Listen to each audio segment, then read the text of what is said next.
제일 중요한 건 첫 번째도 증거, 두 번째도 증거입니다. 내가 진짜 원하는 자료만 콕 집어서 받을 수 있는 방법이 도대체 뭐냐? 라고 했을 때 가장 유용한 게 바로 증거 보전 신청입니다. 예, 안녕하십니까.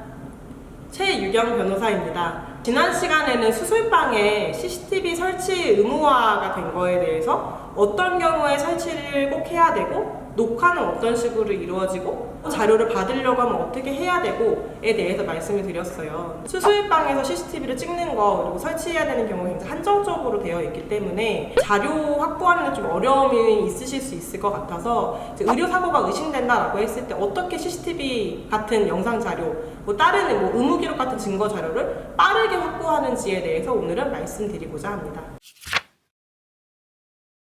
내가 확보하고 싶은 증거가 있는데 상대방 쪽에서 개인정보다 너가 이거를 받을 법적인 권리는 없다 라고 하면서 자꾸 이제 제출을 거부할 때 강제적으로 가져올 수 있는 방법이 없냐, 법적으로 좀 아예 진짜 형사적으로 문제가 되는 건이다 라고 하면 경찰의 도움을 받을 수도 있겠지만 경찰도 수사 재량이라는 게 있기 때문에 무조건적으로 내가 원하는 자료를 받아주진 않는단 말이에요. 그래서 내가 진짜 원하는 자료만 콕 집어서 받을 수 있는 방법이 도대체 뭐냐 라고 했을 때 가장 유용한 게 바로 증거 보전 신청입니다.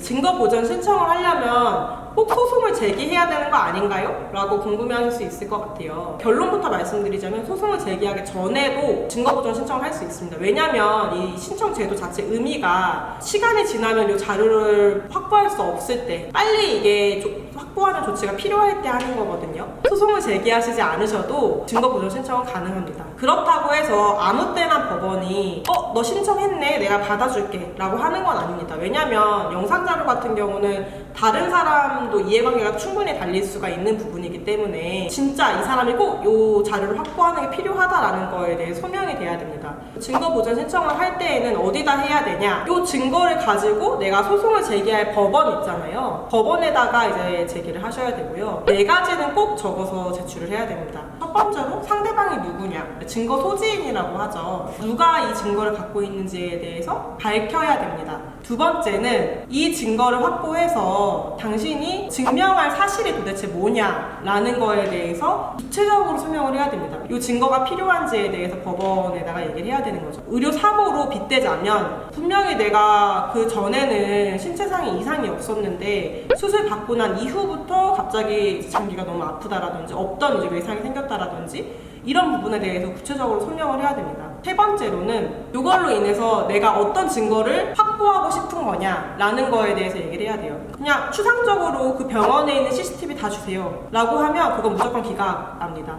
구체적으로 몇 월 며칠 몇 시부터 몇 시까지 어느 위치에 있던 CCTV에 대해서 자료를 보내달라라고 말을 해야 될 필요가 있습니다. 저희 같은 경우에 증거보전 신청을 할 때 어디에 CCTV가 있는지 다 확인을 하고 구체적으로 그 지도까지 그려서 이런 자료가 필요하다라는 것까지 설명했던 경우도 있었습니다. 네 번째로는 증거 보전의 사유입니다. 증거가 왜 없어질 위기인 거잖아요. 저희 증거 보전 신청을 하는 이유가 그러니까 CCTV 자료 같은 경우에는 언제든지 덮여서 없어질 수가 있기 때문에 그 증거 보전을 꼭 해야 되는 거에 대한 필요성에 대해서 어필을 할 필요가 있습니다. 이거는 단순히 CCTV뿐만 아니라 어떤 증거에 대해서도 증거 보전 신청을 하실 때는 적용이 되는 내용이라 생각하시면 됩니다.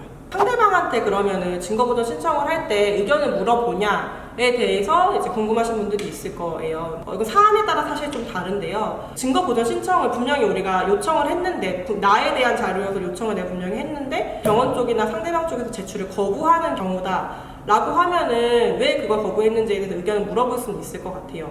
근데 이게 상대방이 이걸 인멸해버린다라든지 없애버릴 우려가 있기 때문에 하는 거다라고 하면 법원에다가 이 사람한테 물어보지 않고서 빠르게 이 조치가 이루어져야 되는 거에 대해서 필요성을 좀 얘기를 할 필요가 있습니다. 예를 들어서 저희가 관련 자료 같은 거 제출 요구를 했을 때 이거를 인멸하려는 정황이 있었다라든지 병원 입장에서는 문제 삼으려고 하는 과실에 대해서 입증이 된다라고 하면 입을 피해의 규모가 너무나 크기 때문에 요 증거를 제출하지 않거나 없다고 할 가능성이 높다라든지 이런 부분에 대해서 어필할 필요가 있습니다. 증거보전 신청에 있어서 입증 책임의 정도는 일반 소송보다는 훨씬 약합니다. 소명이라고 하는데요. 그래서 어느 정도의 필요성만 입증이 되면 법원에서 인용하는 경우들이 많기 때문에 내가 좀 빨리 자료를 확보를 해야 되는데 법적인 권리가 좀 없다라고 판단이 되시면 빠르게 이 증거보전 신청에 대해서 그 자료가 없어지기 전에 검토하고 신청해 보시는 것을 강력하게 권고드립니다. 신청에 대해서 인용이 된다라고 하면 상대방이 불복할 수 있는 방법도 없거든요. 강력한 증거 확보의 수단이 될 수 있기 때문에 꼭 한번 활용해 보시기를 추천드립니다. 네, 오늘은 지난 시간에 이제 말씀드리기로 했었던 증거보전 신청에 대해서 말씀드렸습니다. 사실 의료 소송이든 어떤 소송이든 간에 사실 소송에서 제일 중요한 거는 법리적인 것보다도 증거가 얼마나 있느냐, 증거 싸움일 때가 많이 있어요. 내가 아무리 억울한 일이 있어도 이걸 입증하지 못하면 저희의 억울함을 법원도 손을 들어줄 수가 없거든요. 무엇보다 이제 소송을 하실 때, 준비하실 때라든지 이쪽에 합의를 제안을 하실 때도 제일 중요한 건 첫 번째도 증거, 두 번째도 증거입니다.